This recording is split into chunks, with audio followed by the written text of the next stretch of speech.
Hello അളിയ, ഒരു 250 രൂപ അയക്കാൻ കാണോ അളിയ? അളിയ എന്റെ 10 പൈസ എടുക്കാനില്ല. നീ ആ വാങ്ങിച്ചോണ്ടായ പൈസ എനിക്ക് തിരിച്ചു തന്നിരുന്നെങ്കിൽ വലിയ ഉപകാരമായിരുന്നു.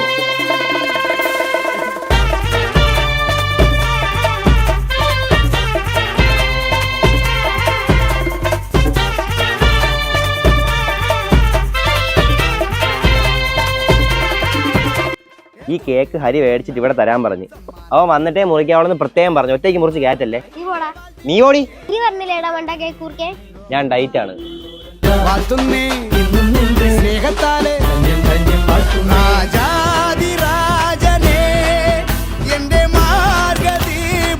അളിയ, ആ കേക്കിന്റെ പൈസ അടുത്ത ക്രിസ്മസിനെങ്കിലും തന്നാ മതി. ആ വെക്കല്. പിന്നെ ഹാപ്പി ക്രിസ്മസ്.